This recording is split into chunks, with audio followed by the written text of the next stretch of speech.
అట్లా చెప్పాలా మేడం? అట్లా కాదు.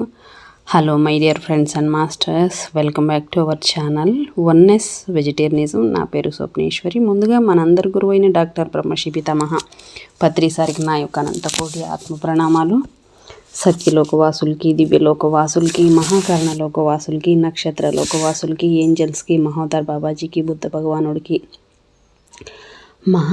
ఉపాధ్యాయుడైనటువంటి మాస్టర్ టీచర్ రామ్తా గారికి, అమరత్వ గురువు అమర గురువు అయిన తండ్రికి అనంతకోటి ఆత్మ ప్రణామాలు. ఈ వర్తమానంలో ఉన్న ఐశ్వ చైతన్యానికి, నా యొక్క స్వయానికి అనంతకోటి ఆత్మ ప్రణామాలు. మరి రోజులాగా ఈరోజు కూడా మరింత జ్ఞానాన్ని, విజ్ఞానాన్ని షేర్ చేయడానికి మేడంకి సాదరంగా వెల్కమ్ చేద్దాం. Masters madam, welcome madam. Welcome to our session madam. Over to you madam. Shanta madam. Thank you madam. Thank you. ముందుగా బ్రహ్మశ్రీ పితామహ పత్రి సారి గారికి, స్వర్ణమాల పత్రి మేడం గారికి నా అనంతకోటి ఆత్మ ప్రణామాలు. రామ్తా మాస్టర్ గారికి శత కోటి ఆత్మ ప్రణామాలు, కృతజ్ఞతలు తెలియజేసుకుంటూ, వన్నెస్ వెజిటేరియనిజం టీవీ వ్యవస్థాపకురాలు స్వప్నేశ్వర్ మేడం గారికి నా ఆత్మ ప్రణామాలు, కృతజ్ఞతలు తెలియజేసుకుంటూ, నాకు ఎంతగానో సహకరిస్తున్న నా కుటుంబ సభ్యులకి కృతజ్ఞతలు తెలుపుకుంటూ, విశ్వంలోని గురువులందరికీ కూడా నా ఆత్మ ప్రణామాలు, కృతజ్ఞతలు తెలుపుకుంటూ, నేను ఈరోజు కార్యక్రమంలో చైతన్యంలోకి మహాయాత్ర అనే పుస్తకం చదువుతున్నానండి. Thank you.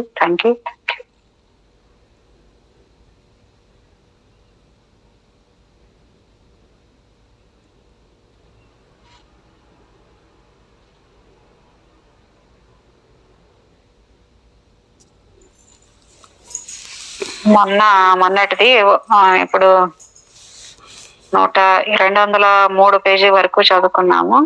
అంటే ప్రాచీన విజ్ఞతలోని సత్యాలు ఆధునిక ఆలోచనలకి మరింత శోభ చేకూరు. మేడం వినిపిస్తుందా? వినపడుతుంది మేడం, వినపడుతుంది. ఓకే. మరింత శోభ చేకూరుస్తుంటే ఇతర విషయాలతో పాటు ఇవి తప్పకుండా నేరస్తుల చికిత్సలో మార్పులు తీసుకువస్తాయి. ఇక్కడ చెప్పినటువంటి నేరస్తులు క్రూరంగా శిక్షించబడరు, కానీ కఠినమైన క్రమశిక్షణలో శాశ్వతంగా ఉంచబడతారు. ఇటీవల సుప్రీంకోర్టు రేపిస్టులకు మరణించేదాకా జైలు శిక్ష విధించిన విషయం పాఠకులకు తెలిసినదే. ఇటువంటి వారికి ఆటవిక జీవితం పరిస్థితులలో కంటే మరింత త్వరగా మానసిక పరిణితి చెందేందుకు సాధ్యమైనంత సహకారం అందించబడుతుంది. అయితే ఈ విషయాన్ని మరింత ముందుకు అధ్యయనం చేయడం మొదలు పెడితే మనము మన ప్రధాన విషయం నుండి దూరంగా జరిగిపోతాం. కాబట్టి మనము ఈ విషయాన్ని ఇంతటితో వదిలివేసి ఉన్నత జాతి పశువులు, నిమ్న జాతి మానవుల్లో సూక్ష్మతలంపై కనబడే చైతన్యం యొక్క కార్యకలాపాల గురించి తెలుసుకుందాం. ఉపాంగం 1.9.4 సూక్ష్మతలంపై చైతన్యం యొక్క ఉషోదయం. సూక్ష్మ వ్యవస్థ భౌతిక నాడీ వ్యవస్థ కంటే ముందు వచ్చి దానిని రూపుదిద్దుతుందని చూసాం. ప్రస్తుతం మనం చైతన్యం యొక్క పనిపాటల్ని ఇది ఎలా ప్రభావితం చెయ్యాలో పరిశీలిద్దాం. సూక్ష్మతలం మీద ఉండే చైతన్యము దాని సూక్ష్మ కోశం పైబడే తాకిడి గురించి ఒక అస్పష్టమైన ఖచ్చితం కాని విధంలో, అనగా ఖనిజాలు, వృక్షాలు, అతి హీన జంతువుల్లో అది ఎలా తన భౌతిక శరీరం మీద తాకిడులను గురించి తెలుసుకుంటుందో అలా తెలుసుకుంటుందని మనం భావించాలి. సూక్ష్మతల తాకిడుల గురించిన ఈ ఎరుక సూక్ష్మ కోశంలో నిర్దిష్ట వ్యవస్థ నిర్మాణానికి చాలా కాలం ముందే మొదలవుతుంది. ఈ సూక్ష్మ కోశం అనేది మానసిక మరియు భౌతిక తలాల మధ్య వారిధి లాంటిది. ఇది నెమ్మదిగా సూక్ష్మ శరీరంగా సూక్ష్మతలం మీద చైతన్యం యొక్క స్వతంత్ర వాహకంగా పరిణామం చెందుతుంది. మనం ముందు చూసినట్టు భౌతిక శరీరం ద్వారా గ్రహించిన తాకిడులకు స్పందనలే సూక్ష్మ కోశంలో మొదటి వ్యవస్థ నిర్మాణం. ఇది భౌతిక శరీరానికి దాని పరిణామ ప్రక్రియలో సంబంధం కలిగి ఉంది.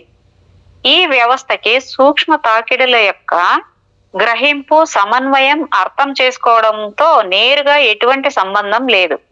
కానీ భౌతిక నాడీ వ్యవస్థచే ప్రేరేపింపబడి దానిపై ప్రతిచర్య జరుపుటలో నిమగ్నమై ఉంటుంది. చైతన్యం ప్రతి చోట ఆత్మ చైతన్యానికి ముందుంటుంది మరియు చైతన్యం యొక్క పరిణామము భౌతిక తలంపై ఆత్మ చైతన్యం యొక్క పరిణామంతో పాటు ఏకకాలంలో కొనసాగుతుంది. ఈ ఆత్మ చైతన్యం గురించి ప్రస్తుతం మనము తెలుసుకుందాం. సూక్ష్మతలంపై నుంచి సూక్ష్మకోశం పైన తాకిడుల సూక్ష్మకోశం అంతటా ప్రకంపనాలని సృష్టిస్తాయి. ఇందులో కప్పబడి ఉన్న చైతన్యము క్రమంగా ఈ అలల ఉప్పెనల గురించి అస్పష్టంగా తెలుసుకుంటుంది. కానీ దీనిని బాహ్య కారణానికి కలిపి చూడదు. ఇంకా చాలా తీవ్రమైన భౌతిక తాకిడుల తరువాత అది వెదుకులాట మొదలు పెడుతుంది. అప్పుడు పరిణితి చెందిన దాని ధ్యాస వాటి వైపు తిరుగుతుంది. భౌతిక నాడీ వ్యవస్థకి అనుసంధించబడ్డ సూక్ష్మ పదార్థ సమూహాలు సూక్ష్మకోశం యొక్క ఈ సాధారణ ఉప్పెనలతో పాలు పంచుకుంటాయి. ఆ విధంగా ఈ ఉప్పెన వల్ల పుట్టిన ప్రకంపనాలు భౌతిక శరీరం నుండి వచ్చే ప్రకంపనాలతో కలిసిపోతాయి. అంతేకాక ఈ సమూహాల ద్వారా చైతన్యం భౌతిక నాడీ వ్యవస్థకి పంపిన ప్రకంపనాలని కూడా అవి ప్రభావితం చేస్తాయి. ఈ విధంగా సూక్ష్మతల తాకిడులకు సహానుభూతి నాడీ వ్యవస్థకు మధ్య ఒక సంబంధం ఏర్పడి సూక్ష్మ కోశ చైతన్యం యొక్క పరిణామంలో అది చెప్పుకోదగ్గ పాత్ర నిర్వహిస్తుంది. భౌతిక శరీరంలోని చైతన్యం నెమ్మదిగా బాహ్య ప్రపంచాన్ని గుర్తించడం మొదలు పెట్టాక సూక్ష్మ శరీరం నుండి ఈ తాకిడులు క్రమంగా భౌతిక తలం మీద నుంచి వచ్చే ప్రకంపనాల వల్లే 5 ఇంద్రియాల క్రింద వర్గీకరించబడి వాటితోనే భౌతిక తల ప్రకంపనాలతో కలిసిపోయి మూల స్థానం నుండి వేరుగా గుర్తించబడవు. ఈ విధంగా గుర్తించగలగడం దివ్య దృష్టిలో కింద దశ. ఇది మనసు బాగా పరిణితి చెందడానికి ముందు వచ్చేది. ఇలా ఎంతకాలం సహానుభూతి వ్యవస్థ చైతన్యం యొక్క పెత్తనం చేసే పరికరంగా పనిచేస్తుందో అంతవరకు భౌతిక లేక సూక్ష్మ ప్రకంపనాల మూలస్థానం చైతన్యానికి ఒకటిగానే కనిపిస్తుంది. మెదడు వెన్నుపాము వ్యవస్థ బాగా అభివృద్ధి చెందిన ఉన్నత జాతి పశువుల్లో కూడా వాటి జ్ఞాన కేంద్రాలు తప్ప మిగిలిన విషయాల్లో సహానుభూతి వ్యవస్థ చైతన్యానికి ప్రధాన పరికరంగా మారదు. కాబట్టి ఆ పశువులు భౌతికమైన శబ్ద దృశ్యాలకి సూక్ష్మమైన శబ్ద దృశ్యాలకి మధ్య తేడా తెలుసుకోలేవు. సూక్ష్మ శరీరాన్ని భౌతికం అనుకుని గుర్రం దాని మించి గెంతుతుంది. సూక్ష్మ దేహం కనబడగానే కుక్క స్థూల దేహం అనుకుని మరుగుతుంది. సూక్ష్మ ఆకారం కాళ్ళకి ఒక పిల్లి తన శరీరాన్ని రుద్దడానికి ప్రయత్నిస్తుంది. అక్కడ ఏదో తేడా ఉందని వ్యాకులపడే ఇంద్రియ జ్ఞానం యొక్క ఆరంభ దశ ఆ కుక్కలోనూ గుర్రంలోనూ ఉంది. అటువంటి ఆకారాలు కనబడగానే కుక్క భయాన్ని వ్యక్తం చేస్తుంది, గుర్రం పిరికితనాన్ని వ్యక్తం చేస్తుంది. ఈ అధైర్యాన్ని లక్ష్య పెట్టకుండా యుద్ధాల్లో పడిపోయిన రైతుల్ని తీసుకెళ్లడంలో గుర్రాలకు ప్రత్యేక శిక్షణ ఇస్తారు. మెదడు వెన్నుపాము వ్యవస్థలో హెచ్చుగా నివసించే అటవికుడు భౌతిక మరియు సూక్ష్మ దృశ్యాల మధ్య తేడాలను గుర్తించగలడు. కానీ అతని దృష్టికి భౌతికం ఎంత సత్యమో సూక్ష్మం కూడా అంతే సత్యం. వాటన్నింటినీ అతడు మరో ప్రపంచానికి ఆపాదించుకుంటాడు. ఆ ప్రపంచానికి అతడు తన పరిగణనలలో సాధారణం కాని విషయాలన్నింటినీ పంపివేస్తాడు. చైతన్యంగా ఉన్నానని అతనికి తెలియదు, సూక్ష్మ దృశ్యాల గురించి మాత్రం తెలుసు, అంతే. ఈ సందర్భంగా నేను ఎమరెల్డ్ ఫారెస్ట్ అనే ఆంగ్ల చలనచిత్రంలోని కథాంశము ఉదహరించదలుచుకున్నాను. ఈ సినిమా నిజానికి ఒక ఇంజనీర్ జీవితంలో జరిగిన వాస్తవ ఘటన ఆధారంగా తీయబడింది. బిల్ మార్కమ్ అనే బ్రిటిష్ ఇంజనీరు ఒక జల విద్యుత్ ఆనకట్ట నిర్మాణానికై సౌత్ అమెరికాలో ఉన్న బ్రెజిల్ పట్టణానికి కుటుంబంతో సహా చేరుకుంటాడు. అమెజాన్ నది పరివాహకమైన ఆ ప్రాంతము అంతా మైళ్ళు పొడుగున విస్తరించిన దట్టమైన అరణ్యాలతో నిండి ఉంటుంది. ఆనకట్ట నిర్మాణానికై కొంత అడవిని నిర్మూలించవలసి ఉంది. ఆ చర్య అడవిలో నివాసం ఉండే అసంఖ్యాక అటవీ తెగల వారికి ఇష్టం ఉండదు. ఆనకట్ట నిర్మాణం కుటుంబానికి చూపిద్దామని అక్కడికి తీసుకొస్తాడు బిల్ మార్కం. ఆ ప్రాంతమంతా అటు ఇటు తిరుగుతున్న కార్మికులతో, యంత్రాలతో కోలాహలంగా ఉంటుంది.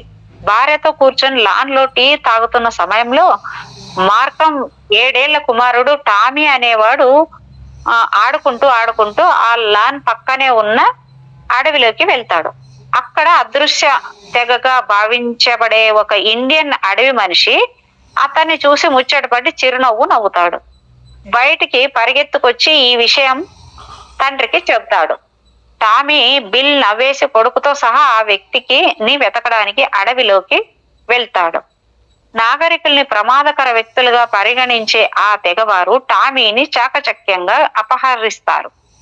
సూర్యకాంతి కూడా చొరబడిని ఆ దట్టమైన అడవిలో కొడుకు కోసం గాలించి గాలించి తండ్రి నిరాశతో తిరిగి వస్తాడు. 10 ఏళ్లు గడిచిపోయాయి. టామీ తనని అపహరించిన ఆ తెగలో మనిషిగా మారిపోతాడు. వారి భాష, సంస్కృతి, జీవన విధానము అతనికి అలవాటైపోతాయి.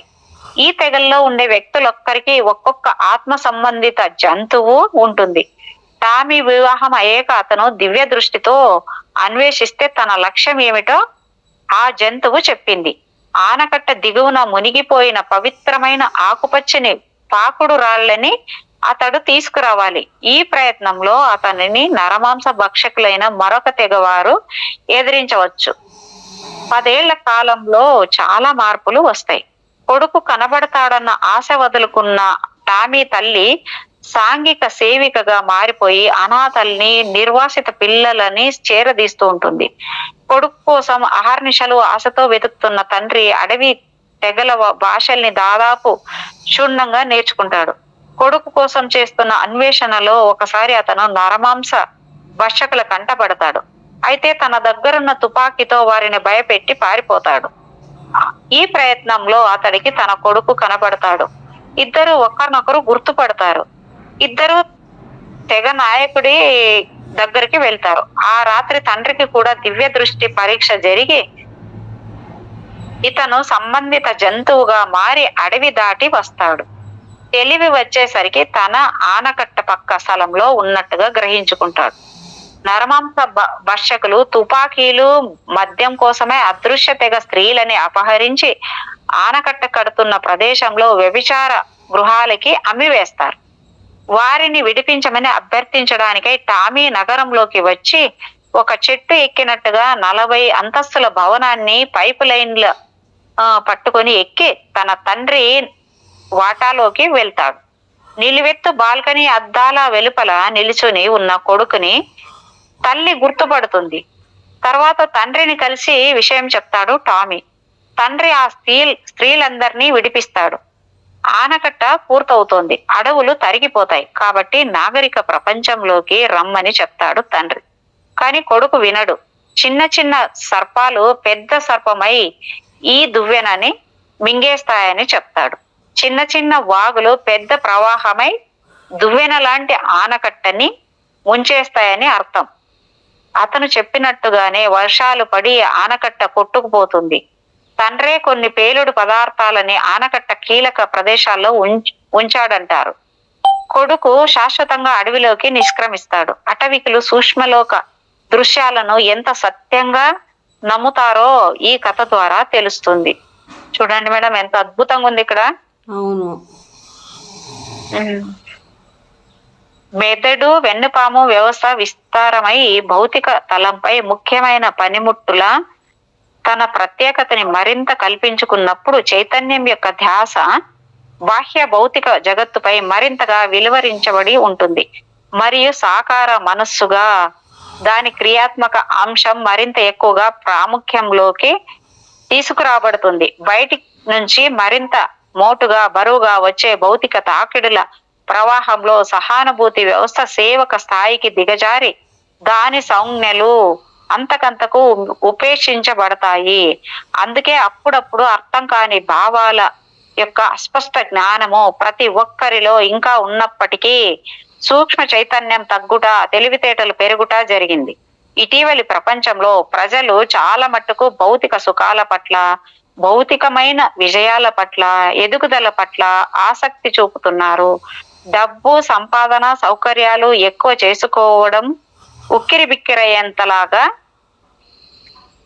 వ్యాపకాలు, వినోదాలు పెంచేసుకున్నారు. కాబట్టి సూక్ష్మ ప్రపంచం నుంచి వస్తున్న సంకేతాల్ని వీరు గమనించగలిగే స్థితిలో లేరు. చాలా మందికి పాపపుణ్యాల గురించి, పరలోకం గురించి, యమధర్మం గురించి అనుమానాలు ఉన్నాయి. వాటిని నమ్మే స్థితిలో కొందరు లేరు. ఏ సుఖం అనుభవించినా ఈ భౌతిక జగత్తులోనే అనుభవించాలి. ఆ సుఖాన్ని పొందడానికి ఏ మార్గం అనుసరించినా పర్వాలేదు అనే భావన కొందరిలో బాగా పాతుకుపోయింది. ఇది కలియుగ లక్షణం. చైతన్యం అంటే వ్యక్తిగా భౌతిక జగత్తుకి సంబంధించిన చైతన్యం అనే వీరి భావన. సుఖం అంటే భౌతిక సుఖం అనే భావన. అయితే ప్రస్తుత పరిణామపు దశలో ఈ తక్కువ తరగతి దివ్య దృష్టి మానవుల్లో ఇంకా కనబడుతోంది. కానీ చాలా తక్కువ తెలివితేటలు గల వారిలో మాత్రమే. వారికి దీని ప్రయోజనం గురించి చాలా తక్కువ తెలుసు. దాని అభ్యాసం మీద అదుపు కూడా తక్కువే. దీన్ని వృద్ధి చేసుకునేందుకు చేసే ప్రయత్నాలు లొంగని నాడీ సంబంధ వ్యాకులతని కలిగించే అవకాశం ఉంది. మరియు ఇటువంటి ప్రయత్నాలు పరిణామ ధర్మాలకి వ్యతిరేకం. ఎందుకంటే అది ఎప్పుడూ ముందుకు వెళ్తుంది, కానీ వెనక్కి కాదు. ఈ ధర్మాన్ని మార్చలేము కాబట్టి దీనికి వ్యతిరేకంగా చేసే పని అశాంతిని, అనారోగ్యాన్ని కలిగిస్తుంది. సహానుభూతి వ్యవస్థ ప్రబలంగా ఉన్న స్థితికి ఆరోగ్యము, ఉన్నత వివేక పరిణామము పణంగా పెట్టి కానీ మనం తిరోగమనం చెందలేం. కాబట్టి నాభి చక్రము మీద, సహానుభూతి కేంద్రాల మీద ధ్యానం చేయమని చేసే ప్రచురణలు, ప్రసారాల్లోని సూచనలు పాటించడంలో తీవ్ర ప్రమాదం ఉంది. పాశ్చాత్య దేశాలకు పాకిరిన ఈ పద్ధతులు భారతదేశంలో హఠయోగ కింద క్రమబద్ధీకరించబడ్డాయి. అసంకల్పిత కండరాల మీద పట్టు తిరిగి సాధించబడుతుంది. ఆ విధంగా మనిషి ప్రేగుల పనితీరును తలక్రిందులు చేస్తాడు, హృదయ స్పందనను నిరోధిస్తాడు. మేడం మనం చేసేది ఇదేనా? పాశ్చాత్య దేశాలకు సహానుభూతి కేంద్రాల మీద ధ్యానం చేయమని చేసే ప్రచురణలు, ప్రసారాల్లో సూచనలు పాటించడంలో తీవ్ర ప్రమాదం ఉంది. ముందు ఎపిసోడ్ ఏంటంటే మనం ముందు చేసాం కదా, అది ఏం చేసామో నాకు గుర్తులేదు మేడం. కాకపోతే ఇది అయితే ఏం లేదు ఇప్పటిదాకా. అంటే పాశ్చాత్య దేశాలకు పాకిన ఈ పద్ధతులు భారతదేశంలో హఠయోగ కింద క్రమబద్ధీకరించబడ్డాయంట మేడం. విన్నాను మేడం. అసంకల్పిత కండరాల మీద పట్టు తిరిగి సాధించబడుతుందంట. ఆ విధంగా మనిషి ప్రేగుల పనితీరును అంటే తలక్రిందలు చేస్తాడంట మేడం, ప్రేగుల పనితీరుని. అవును, అది ఇది చాలా డేంజర్ అంట కదా మేడం. ఇది లేదు మేడం, ఏం డేంజర్ లేదు, పాడలేదు. మీకు గుర్తుందో లేదో, చిన్నప్పుడు పిల్లల దగ్గర మనం చేయించేవాళ్ళము, చేయించేవాళ్ళు కూడా. అది స్కూళ్ళల్లో కూడా మీకు తెలుసో తెలియదు, టీచర్లు అది తెలుసు మేడం. ఇప్పుడు కూడా చేస్తారు కొంతమంది. మా మనవడు కూడా చేస్తాడు, ఇట్లా తల కింద పెట్టి పైకి అది చెయ్యాలి చేస్తాడు. అది కాదు మేడం, వీళ్ళు ప్రేగల పనితీరును తలక్రిందలు చేస్తారంట. అది ప్రేగలు తల కింద అయినట్ట. అది హఠయోగ అంటే లోపల పత్రిక సార్ కూడా చెప్పాడు చూడండి, మీకు ఏ దారాలు అవి పంపించి లోపలికి పంపించండి, అవన్నీ అది చేయకూడదు. అది సాధన ఉండాలి, సాధన ఉండవాలి. నిష్ణాతుని అందరికీ రావు ఇవి కదా మేడం, అందరికీ రావు ఇవి. డేంజర్ అంటే తెలియనప్పుడు చేయడం. అదే హృదయ స్పందన కూడా నిరోధిస్తాడంట మేడం ఇది. కానీ మన దాంట్లో అవన్నీ ఉండొచ్చు, ప్రతిదీ జ్ఞానమే, అది జరగచ్చు, చేయొచ్చు. పత్రిసారి ఏం చెప్పేదంటే మన సిద్ధాంతాలు ఏంటంటే మనది బుద్ధుడికి సంబంధించిన సిద్ధాంతాలు ఉంటాయి కాబట్టి మన దాంట్లో మనది సహజ పద్ధతిలో జరగాల అనేది మన దాంట్లో సిద్ధాంతం కాబట్టి అన్నీ చూసేసాడు ఆయన. అన్నీ చూసేసి ఇన్ని చేసేసి వచ్చి మనకి ఏది వదరని ఆయన ఇది సహజ పద్ధతి అని చెప్పి చెప్పాడు పత్రిసారు. దాన్ని చేసి మహానుభావులు ఉండొచ్చు, అది వాళ్ళకి కరెక్ట్, అందరికీ కరెక్ట్ కాదు. అది సంకల్ప మాత్రం చేత వాంతి కూడా చేసుకుంటారంట మేడం. ఇది ఇంకా ఇప్పుడు కొంతమంది పళ్ళు తోమేటప్పుడే నోట్లో వేళ్ళేసి లాగుతుంటేనే దానికే వామిటింగ్ చేసుకుంటారు. మరి దీనికి వామిటింగ్ చేసుకుంటారు లక్ష్మీగా. ఇలా ఇంకా ఎన్నో ఇలాంటి గారడీల ప్రదర్శన సాధ్యం కావడానికి ముందు చాలా సమయము, శ్రమ వృధా అయిపోతుంది. చివరికి మానవుడు చాలా క్రితం సహానుభూతి వ్యవస్థకి అప్పచెప్పిన ఇచ్చా కండరాల మీద అదుపుని తిరిగి తెచ్చుకుంటాడు. ధ్యాసని క్రమంగా మళ్లించడం ద్వారా ఈ అప్పగింత జరిగింది కాబట్టి సంబంధిత అంగాలపై ధ్యాస నిలుపబడుతుంది. గతంలో సాధించిన కార్యాన్ని వెనక్కి తిప్పుతాడు. ఇలాంటి ప్రదర్శనలు అజ్ఞానుల్ని అనగా వీటిని ఆధ్యాత్మిక మహత్యాలకి నిదర్శనంగా భావించే వారిని వంచన చేస్తాయి. కాబట్టి వీటిని ఎక్కువగా పలుకుబడిని వాంఛించేవారు వాటిని అంటే ఆ మహత్యాలని న్యాయబద్ధమైన మార్గంలో పొందలేని వారు అభ్యాసం చేస్తారు. పైగా ఇవన్నీ హఠయోగంలో చాలా సులువైన పద్ధతులు. ఒక చేతిని క్షీణించి పోయేదాకా నిలిపి ఉంచడం. అవన్నీ ఒక గారడీలు మేడం, అవన్నీ ఒక్కొక్క గారడీలు. అవి లేవంటే ఉన్నాయి. ఎందుకు చెప్పండి, ప్రతి ఒక్కటి ఉన్నాయి. వాటి కాడ ఆగిపోకూడదు కదా. అవన్నీ చేసుకుని అది గొప్ప ఇది గొప్ప వాటి కాడ ఆగిపోకూడదు కదా. అది ఒక చేతిని క్షీణించిపోయేదాకా నిలిపి ఉంచడం కన్నా, మేకుల శయ్యపై పడుకోవడం కన్నా ఇవి చాలా త్వరగా అలవాటు చేసుకోవచ్చు. చాలా తక్కువ బాధ ఖర్చవచ్చు. మెదడు, వెన్నుపాము వ్యవస్థల్ని తాత్కాలికంగా నిలుపుదల చేసినప్పుడు సూక్ష్మ కోశంలోని ప్రేరణలు సహానుభూతి వ్యవస్థ ద్వారా తమని తాము చైతన్యం గ్రహించున్నట్లు చేసుకుంటాయి.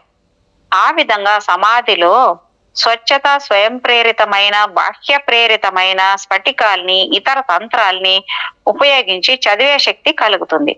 ఊర్ధ్వ ఉపాధుల్లో పాక్షికంగా లేక సంపూర్ణంగా చైతన్య చర్యల నిలుపుదల చేయడం వల్ల దిగువ ఉపాధులపై దాని ధ్యాసని మళ్లించడానికి కారణమవుతుంది. పాఠకుల్లో తప్పుడు అభిప్రాయాన్ని నిరోధించేందుకు ఇక్కడ మరో విషయం కూడా చెప్పడం మంచిది. దివ్య జ్ఞానం మనసు ఎదుగుదలని అనుసరిస్తుంది, కానీ ముందుగా నడవదు. ఇది సూక్ష్మదేహం వ్యవస్థ అంటే సూక్ష్మ కోశం కాదు, తగినంత స్థాయికి తీసుకు వెళ్ళబడితే కానీ కనబడదు. ఇది ఎప్పుడైతే బుద్ధి యొక్క చేష్టల వలన, భౌతికమైన బుద్ధి సంబంధిత ఉపకరణాలను తీర్చిదిద్దడం వలన సిద్ధిస్తుందో అప్పుడు చక్రాలని పిలువబడే వాటి సుడివలయం ఆకారం చేత సూక్ష్మ జ్ఞానేంద్రియాలు క్రమంగా వృద్ధి చెందుతాయి. ఇవి సూక్ష్మతలం మీద సూక్ష్మేంద్రియాలు లేక అంగాలుగా అభివృద్ధి చెంది సూక్ష్మతలం నుంచి మెదడు కేంద్రాలు ఎలా నియంత్రించబడతాయో అలాగే ఇవి కూడా మానసిక తలం నుండి నిర్మించబడి నియంత్రించబడతాయి. చైతన్యం అప్పుడు సూక్ష్మతలం మీద నుంచి భౌతిక యంత్ర వ్యవస్థని ఇంతకు ముందు ఎలా నిర్మించిందో అలానే మానసిక తలంపై పనిచేస్తూ సూక్ష్మ యంత్ర వ్యవస్థని నిర్మిస్తుంది. కానీ ఇప్పుడు అది తనలోని చాలా శక్తులు విచ్చుకోబట్టి ఎక్కువ శక్తితో, ఎక్కువ అవగాహనతో పనిచేస్తుంది. ఇంతేగాక అది ఊర్ధ్వ తలాల నుండి ప్రకంపనాలని మెదడు చైతన్యంలోకి తీసుకురావడానికి భౌతిక తలం ఉపకరణాలుగా వ్యవహరించుటకు సహానుభూతి మెదడు, వెన్నుపాము వ్యవస్థతో భౌతిక శరీరంలో కేంద్రాలని రూపుదిద్దుతుంది. ఈ కేంద్రాలు జీవశక్తితో నింపబడగానే భౌతిక నాడీ వ్యవస్థలో పనిచేస్తున్న చైతన్యం యొక్క ఉపయోగం కొరకు జ్ఞానము తీసుకురాబడుతుంది. ఇది ఇంతకు ముందు చెప్పినట్లు ఉన్నత దివ్య దృష్టి సూక్ష్మ దేహంలోని చైతన్య శక్తుల యొక్క వివేకవంతమైన స్వయం నిర్దేశిత వ్యాయామము. ఈ ఊర్ధ్వముఖ ప్రయాణంలో భౌతిక తలంపై చైతన్యం యొక్క శక్తులు మేల్కొల్పబడతాయి. ఆ తర్వాత సూక్ష్మ మానసిక తలాల మీద కూడా బహువిధాలుగా మేల్కొల్పబడతాయి. సూక్ష్మదేహంగా మరింత పరిణితి చెందాలంటే ముందుగా ఈ సూక్ష్మ మానసిక కోశాలు ఊర్ధ్వ తలాల మీద స్వతంత్రంగా వ్యవహరిస్తూ ఆ తర్వాత భౌతిక ప్రపంచంలో ఈ ఉన్నత శక్తుల అభ్యాసం కొరకు తనకు కావలసిన ఉపకరణాలని అది అంటే సూక్ష్మ శరీరం నిర్మించుకొనుటకు బాగా పరిణితి చెంది ఉండాలి. అయితే ఇక్కడ కూడా పరిశుద్ధమైన ఆలోచన మరియు కోరికతో నిర్మించబడిన పరికరాలు సిద్ధంగా ఉన్నప్పటికీ భౌతికమైన మెదడులో పనిచేస్తున్న చైతన్యం చే మేల్కొల్పబడి నడిపించబడే కుండలిని అగ్ని చేత భౌతిక తలంపై అది ప్రాణశక్తితో నింపబడాలి. దశమాంగం అంటే 10వ చాప్టర్ ఇది. చైతన్యం మరియు ఆత్మ చైతన్యం. ఉపాంగం 1:10 1 చైతన్యం. వృక్ష దశ చివరి కాలం, జంతు దశ పరిణామ కాలం పొడవునా సుదీర్ఘమైన కాలం పాటు మరియు ఇప్పటి వరకు సాగిన సాధారణ మానవ జాతి పరిణామం పొడవునా చైతన్యం యొక్క కార్యకలాపాలకి సంబంధించినంత వరకు సూక్ష్మ లేక కామకోశం జాతకం యొక్క సేవకుడిగా ఉండింది. ఇప్పుడు మనం చైతన్యం వికసించడం మరియు జీవం పరిసరాలని గుర్తించడం గురించి తెలుసుకోవాలి. నాడీ వ్యవస్థ సూక్ష్మతలం మించి సృష్టించబడినప్పటికీ అది భౌతిక తలంపై చైతన్యం వ్యక్తీకరణ కోసము అక్కడ సమర్థవంతంగా పనిచేయటం కోసమే ఆ విధంగా సృష్టించబడింది. ఇక్కడే చైతన్యము మొట్టమొదటిసారిగా ఆత్మ చైతన్యంగా మారుతుంది. బాహ్య ప్రపంచం యొక్క ప్రకంపనాలు ముడుచుకుని ఉన్న శైశవాత్మ అనగా జీవాత్మ లేక దివ్యాత్మ కిరణం యొక్క భౌతిక కోశం పైన క్రీడించగానే అవి మొట్టమొదటిసారిగా ఆ జీవాత్మలో స్పందించే గగుర్బాటులు దానిలో ఒక ఉదయిస్తున్న చైతన్యాన్ని కలిగిస్తాయి. బాహ్యం నుంచి వచ్చిన తాకిడుల మూలంగా ఇది జరిగినప్పటికీ బాహ్యంతో ఈ గగుర్బాటులకి ప్రమేయం ఉన్నట్టుగా ఆ చైతన్యం గ్రహించలేదు. ఈ మార్పు ఆ జీవాత్మని కప్పి ఉంచిన పొరకి బయట దళసరి పదార్థం యొక్క కోశాలలో కలిగే మార్పు, బాహ్యంలో జరిగే ఈ మార్పు జీవాత్మని కప్పి ఉంచిన పొరలో ఒక మార్పుని కలిగిస్తుంది. ఈ మార్పు చైతన్యం యొక్క ఒక చర్యకి అనగా ఒక మార్పు గురించి, మారిన పరిస్థితుల గురించి ఎరుకకి కారణమవుతుంది. అది బహుశా ఒక ఆకర్షణ కావచ్చు. కోశాల వైపుగా ఒక బాహ్య వ్యవస్థను చేసే ప్రయత్నం ఇది. ఆత్మ యొక్క ఆచ్ఛాదనని చేరుకుని దానిలో స్వల్ప వ్యాకోచాన్ని కలిగిస్తుంది. వ్యాకోచమే అంటే ఇక్కడ కొంచెం ఫిగర్ ఇచ్చాడు మేడం. ఇలాగా అంటే ఇది వైఫై ఎలాగుంటదో అలాంటి ఆకారంలో అవతల ఇచ్చాడు. ఆత్మ ఎలాగుంటది అనేసి. ఈ వ్యాకోచమే పరిస్థితిలో ఒక మార్పు. ఇది ఒక అనుభూతిని, చైతన్యం యొక్క ఒక చర్యని ప్రేరేపిస్తుంది. లేదా అది వికర్షణైన అనగా ఒక దూరంగా జరిగే ధోరణి అయినా కావచ్చు. ఇది కూడా బాహ్య వస్తువు ద్వారా కోశాలపై ప్రయోగించబడి అక్కడి నుంచి ఆత్మని కప్పి ఉంచిన పొరని చేరుకుంటుంది. ఆ పొరలో స్వల్పంగా కృంగుదల కలుగజేస్తుంది. ఈ కృంగుదలని ఆ కోశాల్లో ఏర్పడిన కృంగుదల వికర్షక వస్తువు నుండి దూరంగా జరుగుతూ అనుసరిస్తుంది. ఈ కృంగుదల కూడా పరిస్థితిలో ఒక మార్పు, చైతన్యంలో తత్సంబంధిత మార్పుని కలిగిస్తుంది. క్రింద ఒకటి ఇచ్చాడు. ఆకర్షక వికర్షణ క్రింద ఆత్మని ఆవరించి ఉన్న కోశాల స్థితిని మనం పరీక్షిస్తే పరస్పర విరుద్ధంగా కనబడతాయి. ఎప్పుడైతే ఒక బాహ్య వస్తువు తాకిడి ఈ కోశాలకి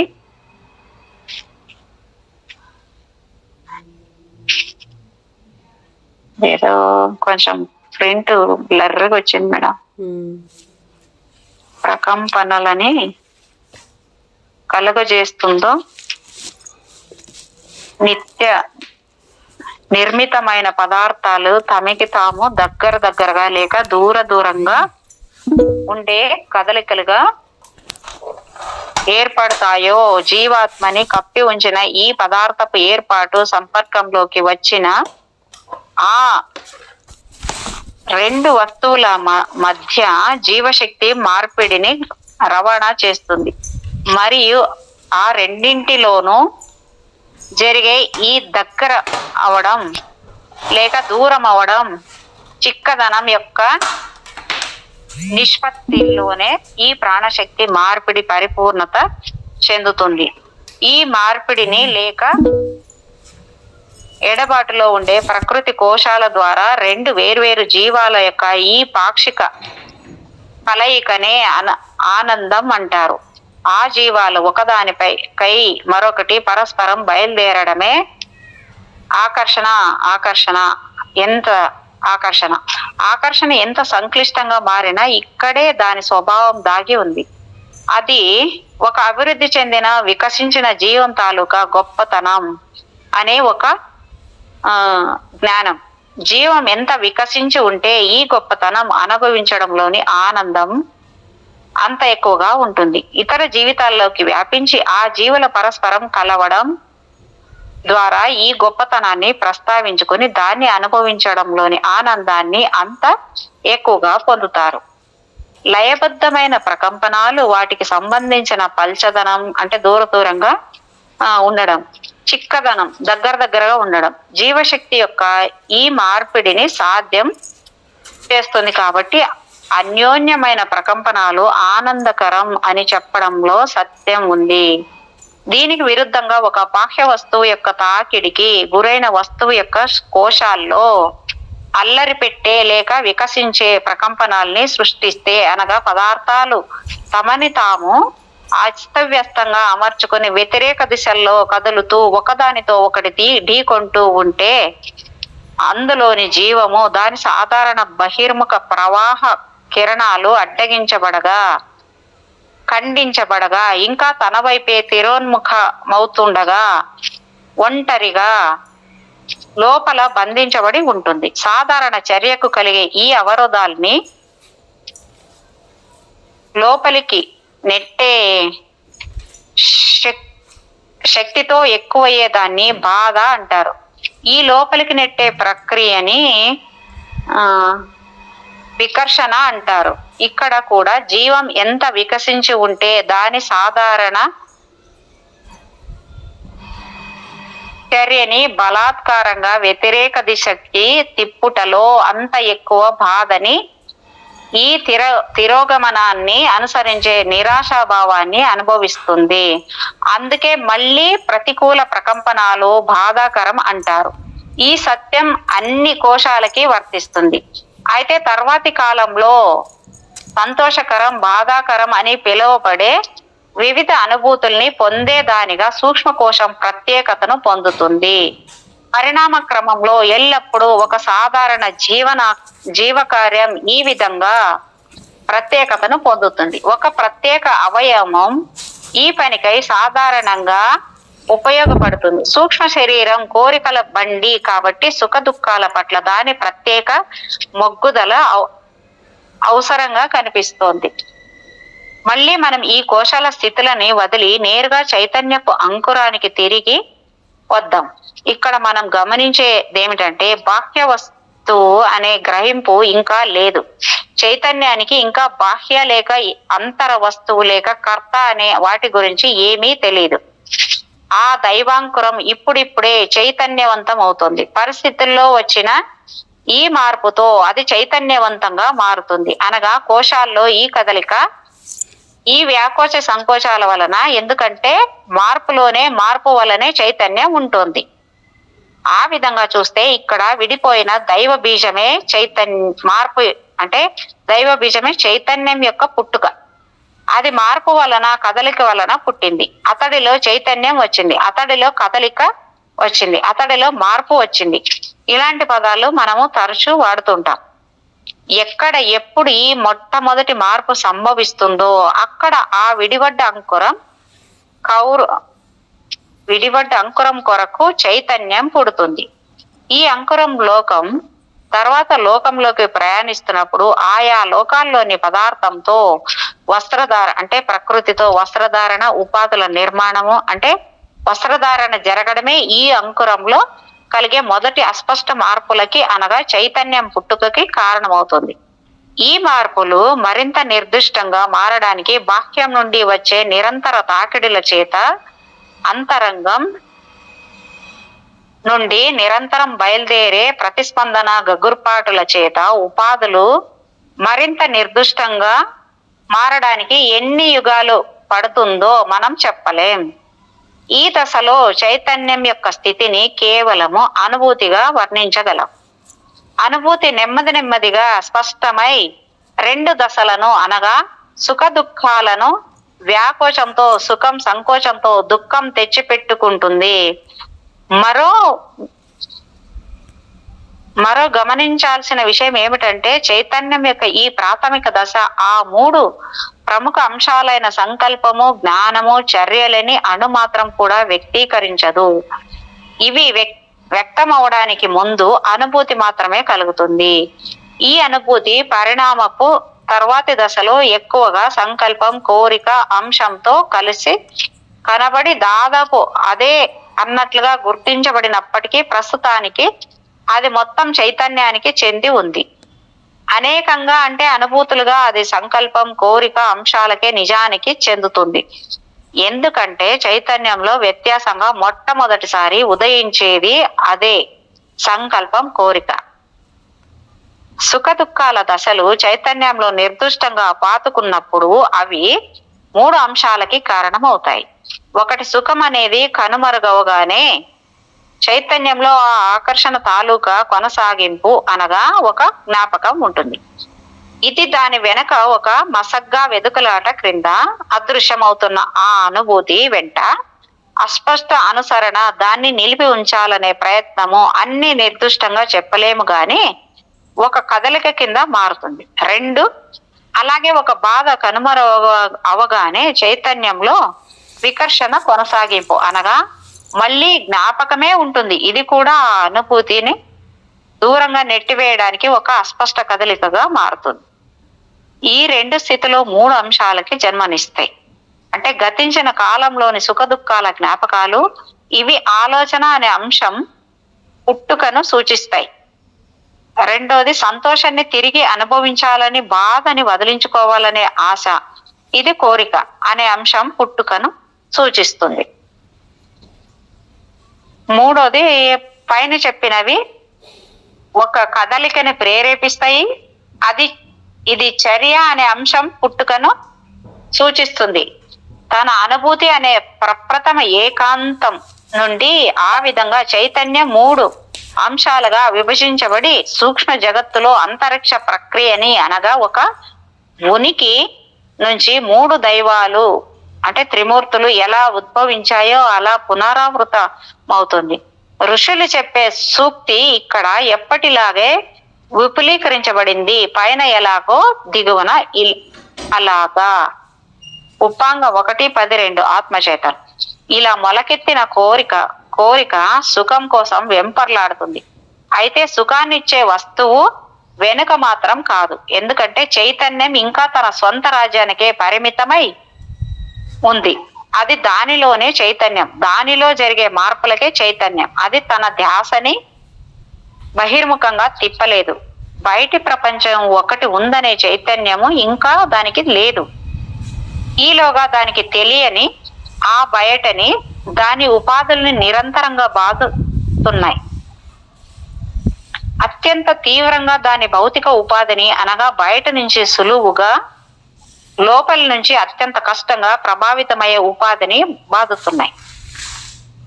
క్రమంగా బయట నుంచి వచ్చే ఈ తీవ్ర ఆఘాతాలు దాని ధ్యాసను దాటి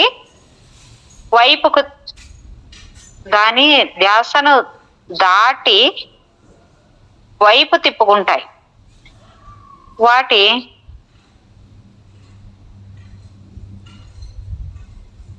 వాటి క్రమరహిత చర్యలు, హఠాత్ పరిణామాలు,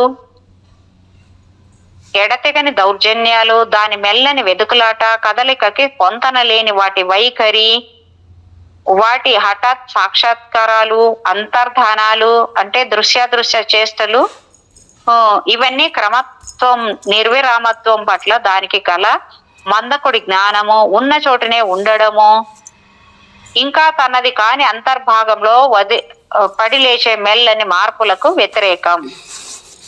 ఇప్పుడు ఒక వేరైన చైతన్యం ఉంది. ఇది అల్లరిగా మారుతుండే దేని గురించో జ్ఞానంగా ఎదుగుతుంది.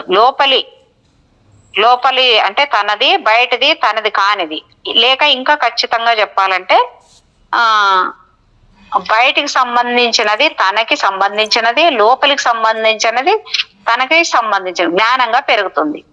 ఎందుకంటే బయట నుంచి వచ్చే బాధుల్లే చైతన్యంలో తనది తనది కానిది అనే భేదాన్ని తీసుకొచ్చాయి.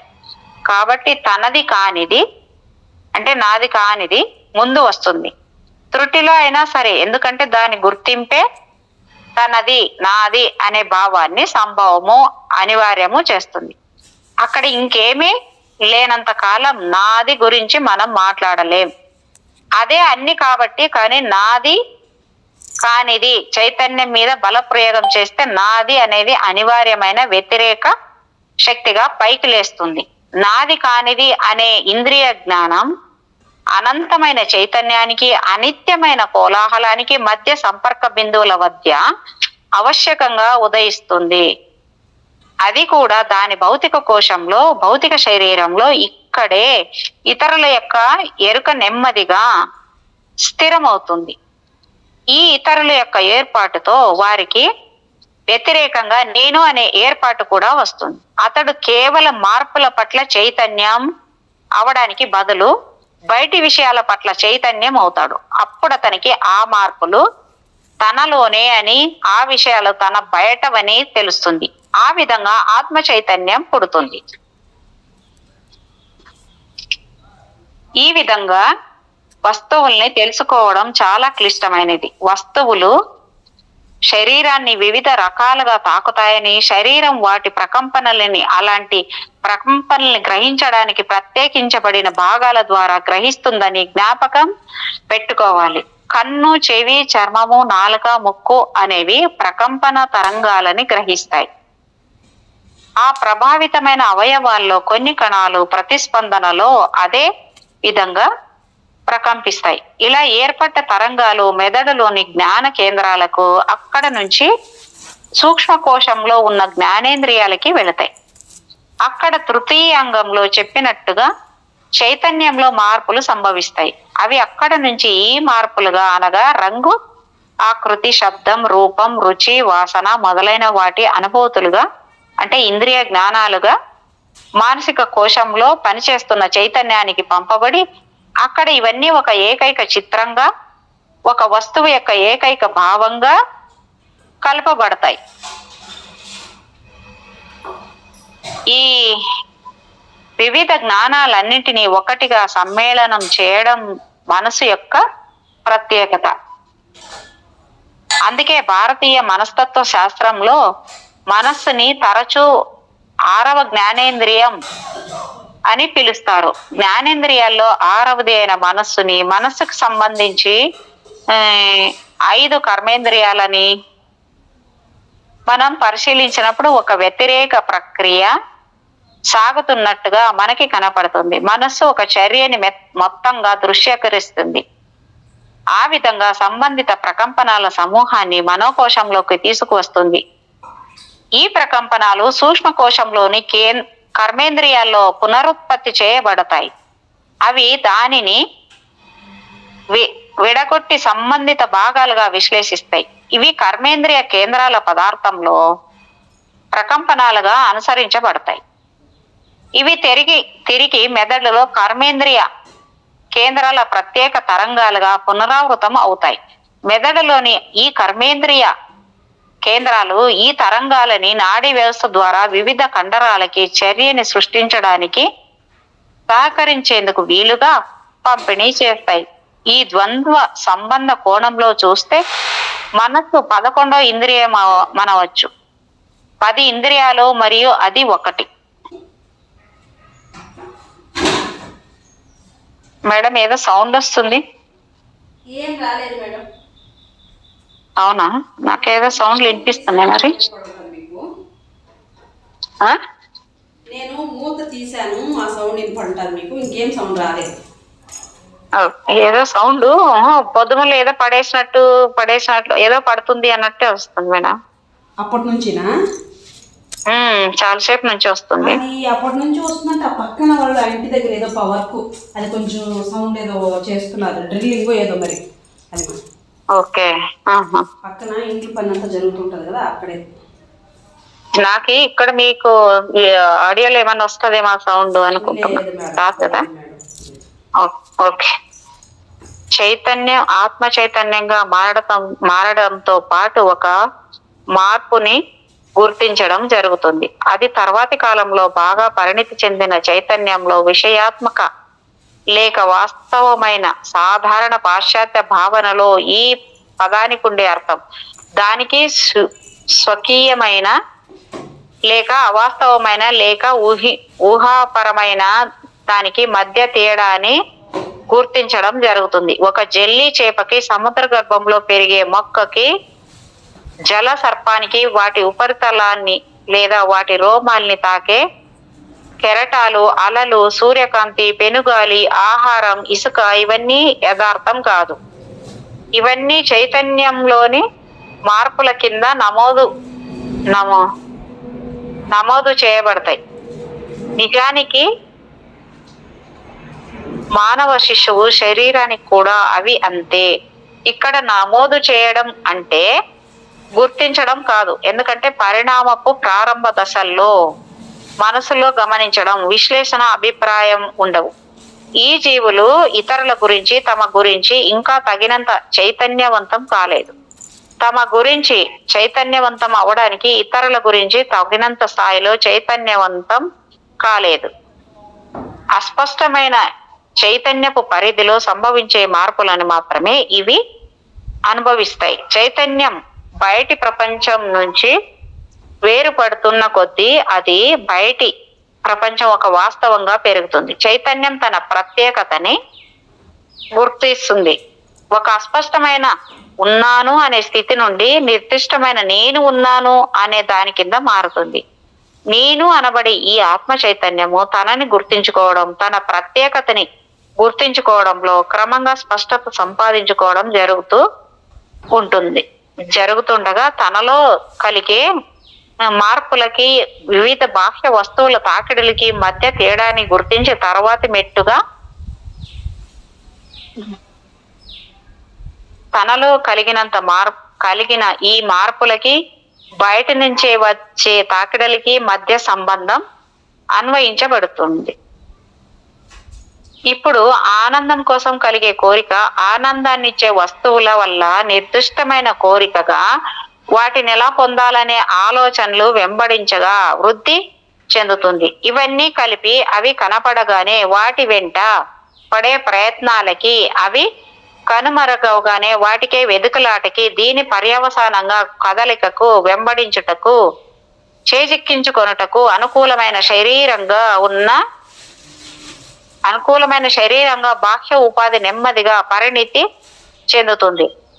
కనపడని వాటి కోసము కోరిక, వెదుకులాట, జయాపజయాలు ఇవన్నీ అనగా తాను తెలుసుకుంటున్న తన కోరికలకి, ఆలోచనలకి మరియు తనతో నిమిత్తం లేకుండా వచ్చిపోయే వస్తువులకి మధ్య గల తేడాని వికసిస్తున్న చైతన్యం మీద ముద్ర వేస్తాయి. అంతేకాదు అతని భావాలని కలత పెట్టే అసంబద్ధతతో ముద్ర వేస్తాయి. ఇవన్నీ వాస్తవమని, వాటికి తాను అదుపు చేయలేని ఉనికి ఉందని, తన ఇష్టాలతో పని లేకుండా అవి తనని ప్రభావితం చేస్తాయని అతడు గుర్తిస్తాడు. వాస్తవికత అనే ఈ ఇంద్రియ జ్ఞానం మొట్టమొదటిసారిగా భౌతిక ప్రపంచంతో, అంటే ఎందులో అయితే ఇతరులు, నేను అనే వాటి మధ్య సంపర్కాలు ఏర్పడతాయో దానిలో నిలదొక్కుంటుంది. ఆత్మ చైతన్యం తన పరిణామాన్ని భౌతిక శరీరం లోపల మరియు భౌతిక శరీరం ద్వారా మొదలు పెడుతుంది. అది తన మొట్టమొదటి కేంద్రాన్ని మెదడులో కలిగి ఉంటుంది. పరిణామపు ఈ దశలో సాధారణ మానవుడు తనని ఇంకా ఆత్మ చైతన్యం యొక్క మెదడు కేంద్రంగా భావించుకుంటాడు. ఆ కారణంగా అతడు తనని ప్రత్యేకమైన నేనుగా తెలుసుకుని జాగ్రత్తావస్థ చైతన్యానికి లేదా మెదడు వెన్నెముక వ్యవస్థలో పనిచేసే చైతన్యానికి పర్యవసానంగా భౌతిక తలానికి పరిమితమైపోతాడు. తనకి బాహ్య జగత్తుకి మధ్య తేడాని గమనిస్తూ అనుమానం లేకుండా తన ఆలోచనలకి బయట కనబడే వాటికి మధ్య తేడాలని గమనిస్తూ ఈ తలంపై అతడు నిర్ద్వందంగా ఆత్మ చైతన్యం కలిగి ఉన్నాడు. కాబట్టి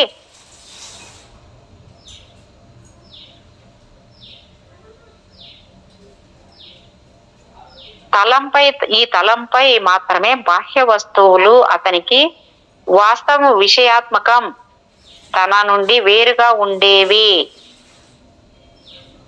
మిగిలిన తలాలు సూక్ష్మ మరియు మానసిక తలాల మీద అతడు చైతన్యవంతుడుగా ఉన్నప్పటికీ ఆత్మ చైతన్యవంతుడై ఉండడు.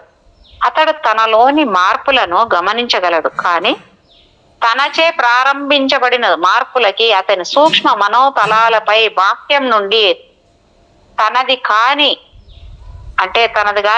బాహ్యం నుండి వచ్చే తాకిడులకి మధ్య భేదాన్ని గుర్తించడు.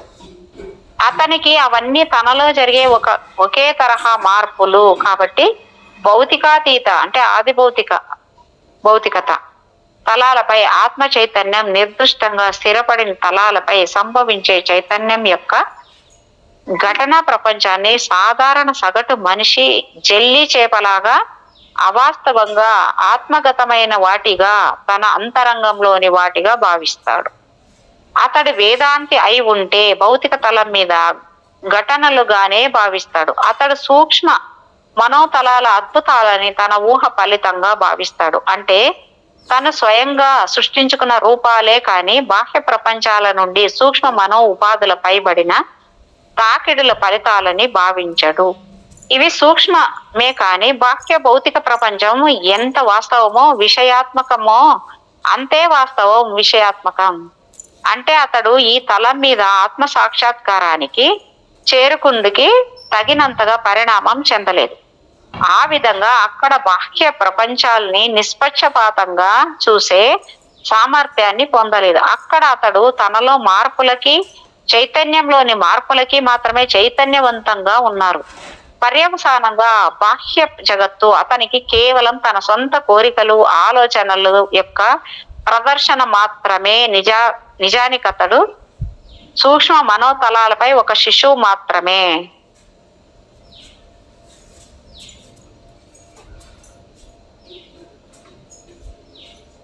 మేడం ఇక్కడ దాకా ఆపుకుందామా మేడం? సరే మేడం, అలాగే చేద్దాం. 222 అయింది madam page. Okay, thank you madam. Thank you so much madam. Thank you. మీకు నా హృదయపూర్వకమైన కృతజ్ఞతలు. మరొక్కసారి సమస్త విశ్వానికి ఈ వర్తమాన క్షణంలో ఉన్న చైతన్యానికి అంతటికీ నా యొక్క అనంత కోటి ఆత్మ ప్రణామాలు. Thank you so much. Thank you madam.